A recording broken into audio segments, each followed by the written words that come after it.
quite wide. The ideal preparations for him. This man had a really big crash yesterday. Third and third his last three results. What's in store for Bez here today? Pablo Nieto is with Simon. Thank you. Yeah, thanks to Pablo Nieto, Rejeki. Somewhat surprising, quite a positive one-day test session behind Club Navarro just next to Aaron Canet on that fourth row. Let's get here from Luca Boscascore now. He's with Down the pool and the possible starting first rover. number 44. 21-year-old then. Agura, Lowe's and Chantra go from row 3. Limoli and GP teammates Marcel Schrotter and Tony Arbolino go to this morning. Hector Gartho, Happy Cyrene and Albert the Balsatter is incredible save at turn 5 on Friday, goes from row 9. Bielski there in 31st. Well, last time out in Mugello 7 days ago, we had a cracking Italian Grand Prix. Remy Gardner and Ralph 5021. What can the likes of Marco Bezzecchi and Sam Lowe's do coming from 8th and 10th? The Grand Prix of Catalonia underway. Good start from Gardner. He immediately crosses over the front of his teammate Ralph Fernandez, who did not get the best of starts. Filter through safely through the first two corners. Now the long sweeping right-hander to be tackled at turn 3. Tom and Gardner leads. One of the Italians, Ben Snyder, into turn 5. Yeah, nicely done. Aaron Canet a bit further back there in 5th place. And under pressure from Bezzecchi. No way through from the Italian, who's had a strong first lap. At the front to a victory. Well, with slow Mind you, time he did in Portugal, didn't he, sir? Ben Schneider in 3rd, Vieje 4th after a good first lap, Fernandez there in 5th, and Secchi's your top Up the American. Yeah, just shows how much time you can lose on those first couple of laps. Roberts Lost him points in the championship and may have just interrupted his momentum and his confidence a little. yeah, in the back of his mind, Steve, you know, of course he Tamina Mandalika Sag team rider, who was World Supersport bound until the late deal with the SAG team came a wingman, but the way he's been riding this year, he could also easily win this world champion. Thinking about a move there on fellow Spanish rider Augusto Fernandez in the battle for 6th, just behind. slightly quicker by about a 10th of a second. Canet's going to have another look up the inside of Augusto Fernandez in the braking zone for the first corner, and he's going to find a way through his compatriot as well. He's up the weekend for Lowe's to pick up his pace and find the rhythm of the top 3 men. That's exactly how it's playing. I don't think they're listening to you, Matt, unfortunately, because Canet's just gone back through on Fernandez again into turn 10.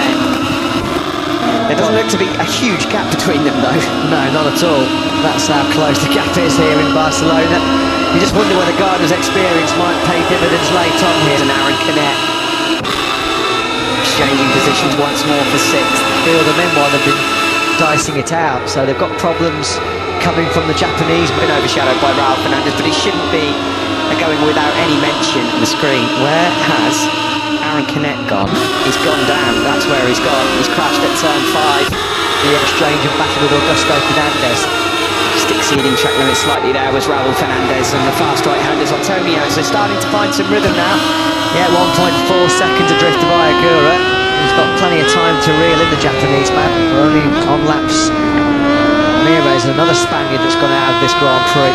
Oh, Ben Snyder doing well, hanging on in there for 3rd ahead of Xavi Vieje. Vieje would dearly love Motogp to end this barren run that he's been on, the 24-year-old from Sam Lowe's at 44.2. That's 3/10 quicker than the 2 guys out front. Yeah, the problem is Sam Lowe's another battle with the Spaniard, a bit like Canet was doing. Marco Bezzecchi, it seems, is MotoGP banned as well as Remy Gardner for 20.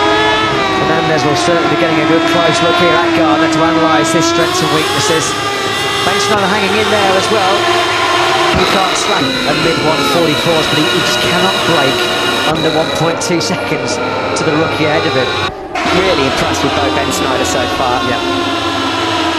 In a couple of weeks' time, last time there was a podium finisher from Holland in the Intermediate World Championship, Wilco's Thrill.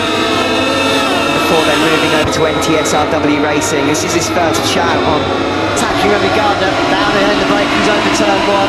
Fernandez makes his move. Now then Gardner can have their Moto2 crew. Some big names are trying as well to crack it on at the Trojan Sprint Racing Machine. Cassini, Folger in the past. The thing is, and he's on course for it as well. So a long way to go. 9 laps in a couple of corners. He's not out of those having a good race. Sam Lowe's will be ruining his qualifying position because again he's still lapping quicker than the leading quintet. do with adding some silverware to the cabinet this weekend? Well, you never know, Matt. Stranger things have happened in the Grand Prix World Championship. Things can turn. It's so Fernandez, and that's it. So you've got to give credit to Fernandez for keeping the Japanese man at bay. He himself is having to dig deep for mid-144s. time's right, because at the moment Raul Fernandez, despite leading, cannot shake off Remy Gardner. Here comes Xavi Vieque, then up the inside of both Ben Snyder, and he moves up into third place. The Dutchman behind him, who will not want to lose the podium. He certainly won't want to lose the top four, because Bezzecchi still right there. Half a second the gap already on this lap. Right at the start of it, Vieque got through, and the clear track ahead of him. He's already been able to gap away from the 64 bar from Ben Snyder. He's forward and chased down Xavi Vieque. But he had to make the moves because he saw how quickly Vieque was able to streak away from Ben Snyder. So he couldn't afford Vieque to, with that clear track, to get him. It's much easier to try and win a race when you're only battling one other rider. Through turn 10, nothing really to split between Fernandez and respectively. And not a great weekend here for Cameron Beaubier either, after a brilliant ride. Second day. Is it just a matter of time before he challenges Raul Fernandez? That last lap, they both did 144.4s. Gardner here is turning the wick up. Can he hold on though? Or is it just a matter of time before Remy Gardner pounces position? Track limits warning now for Raul Fernandez as well. The race leader, still 4 laps to go. A couple of ex-Moto3 rivals fighting there. Fernandez, doesn't he?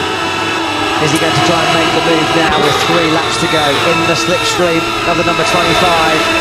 Perfect in the... Yeah, he's up for him, but whenever he's needed to just make sure he brings it home, thinks about the championship, thinks harder. Wide line through Bacchini. It's going to be about the drag race to the... Fernandez is in the slipstream, but there's not enough time, is there? Oh, it was close, but Gardner takes it! I got broads in Atlanta, just to throw me in the family. Credit cards and the scammers, getting no licks in the bank. Legacies.